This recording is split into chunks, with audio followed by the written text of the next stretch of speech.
तो एग्ज़ाम्स पास आ रहे हैं, 20-25 डेज हार्डली। डर लग रहा है? यस, नेचुरल है डर लगना।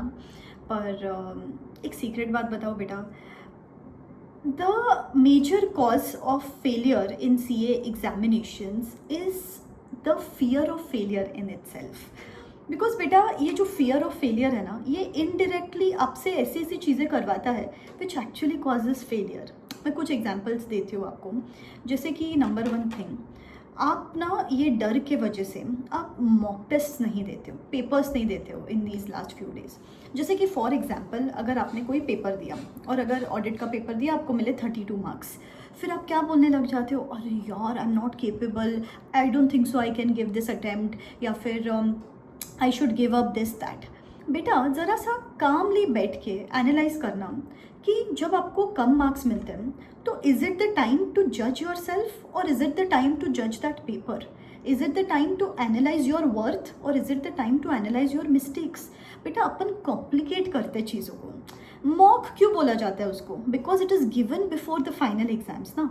आपके इवेंचुअल मार्कशीट में थोड़ी ना ये मार्क्स ऐड होने वाले हैं, तो कम मार्क्स मिले तो कम मार्क्स मिले। आपकी रिस्पॉन्सिबिलिटी क्या है? पेपर देना, उसमें जो भी मैंने गलतियाँ की है उसको आइडेंटिफाई करना एंड ये मिस्टेक्स अवॉइड करना अपकमिंग एग्जामिनेशंस में। बिकॉज बेटा ये नेसेसरी है। अभी with the paper checking level जो ICAI ने बढ़ाया है, पेपर सेटिंग लेवल जो ICAI ने बढ़ाया है, बच्चों का स्पीड इशू है, प्रेजेंटेशन इशू है, पेपर कवर अप नहीं हो पाता, इंटरप्रिटेशन नहीं हो पाता, तो ये सब इश्यूज रिजॉल्व करने के लिए आपको पेपर तो देना पड़ेगा। लेकिन ये डर के वजह से पेपर नहीं देते हो एंड देन एग्जाम में जाके वो जो मेन पेपर है वो मॉक टेस्ट जैसा हो जाता है। तो ये तो सोल्यूशन नहीं है ना बेटा। See it's as good as कोई इंसान अगर जिम ज्वाइन कर रहा है, जिम जा रहा है regularly, that doesn't mean that person is unfit, right? तो आप भी अगर पेपर दे रहे हो तो in fact it is good that you are showing up, you are having that guts to give the examinations. तो बेटा प्लीज़ ये माइंडसेट शिफ्ट बहुत ज़रूरी है कि डर की वजह से मैं पेपर नहीं दूंगी और पेपर नहीं दूंगी which is indirectly going to cause the failures. ये तो नहीं चलेगा ना। तो प्लीज़ भले आपको 20 मार्क्स मिलने दो, मैं आपको बोल रही हूँ, I am your sister, like I am your elder sister here, 20 marks मिलने दो, just take a note of the mistakes. डरना नहीं है बिल्कुल भी, ठीक है? डर के आगे जीत है। फिर सेकेंड गलती जो ये डर, फियर ऑफ फेलियर अपने से करवाता है, दैट इज़ प्रोक्रेस्टिनेटिंग। अपने को क्या लगता है कि यार ये तो डिफ़िकल्ट चैप्टर है, ये तो डिफ़िकल्ट चैप्टर है, इसको छोड़ देते हैं और फिर इजी चैप्टर करने लग जाते हो। ये जो डर है ना आपको बहुत ज़्यादा कंफर्ट जोन में डाल देता है एंड जिस वजह से जो इंपॉर्टेंट चैप्टर्स है, जो हाई अर्निंग चैप्टर्स है, उनको अपन अवॉइड कर देते हैं। बेटा escape is not the solution. Eventually जो चैप्टर्स डिफिकल्ट लगते हैं ना, आपको भी पता है सीक्रेटली कि इसमें से ही ज़्यादा मार्क्स का आने वाला है, तो उसको एस्केप करके तो कोई फ़ायदा है नहीं, राइट? लेकिन उसको हैंडल करने का तरीका हो सकता है। जैसे कि मैं क्या करती थी, मुझे कॉस्टिंग डिफिकल्ट लगता था, तो मैं दिन भर में जब मैं सबसे ज़्यादा प्रोडक्टिव फील करती हूँ, सुबह 3 बजे से लेकर 9 बजे तक, वहाँ पर मैं कॉस्टिंग करती थी या फिर जो भी चैप्टर मुझे डिफिकल्ट लगता है, क्योंकि मैं प्रोडक्टिव भी हूँ और डिफिकल्ट चैप्टर्स तब कर लेती थी। तो आप भी ना फियर फैक्टर आवर्स रिजर्व करो दिन भर में कि ये 4-5 घंटे जहाँ पे जो मुझे डिफिकल्ट लगता है वो ही मैं करूँगी एंड इवेंचुअली ये आपका कॉन्फिडेंस ही बढ़ाने वाला है, राइट? So don't escape. अभी number 3 thing is escaping the reality. आप क्या करते हो, 5 मिनट मैम, बस 5 मिनट रील्स देख लेती हूँ, उसके बाद आके पढ़ाई करूँगी। तो कल एक स्टूडेंट, मेरा एक वर्कशॉप का कोई सेशन चल रहा था, वहाँ पे बच्चे ने मुझे बोला कि मैम पता है कि पढ़ना है तो भी बहुत ज़्यादा डिस्ट्रैक्शंस हैं।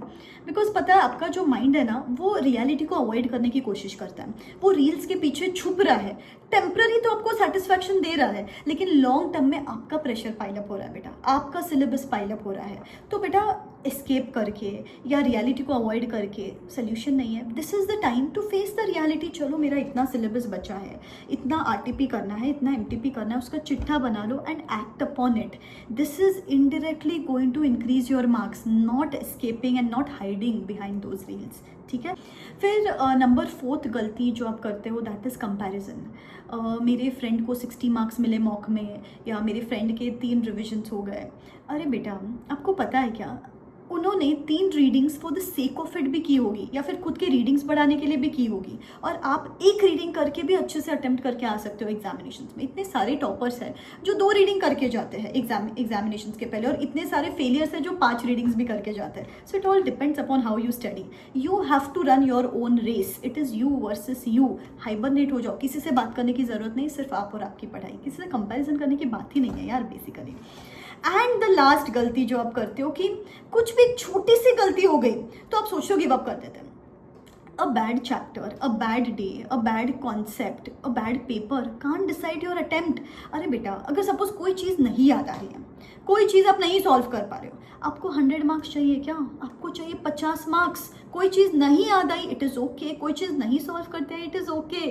खुद को जज मत करो. Always remember you haven't come this long to only come this long. इतना ध्यान में रखो, you are just a little scared. You are not incapable. आप कर सकते हो और आप करने ही वाले हो. And if you are ready to do this, comment in the comment section below. I will show up every single day in the next 30 days. ठीक है. एंड अगर किसी फ्रेंड्स को आपको लगता है कि ये वीडियो की ज़रूरत है, जो स्लाइटली कंफ्यूज्ड है या एंशियस फील कर रहे हैं, you can share this video with them. और ऐसे बहुत सारे वीडियोस चैनल पे आते रहेंगे. सब्सक्राइब करके रखना और पढ़ते रहना. बहुत कम टाइम बचा है. ठीक है.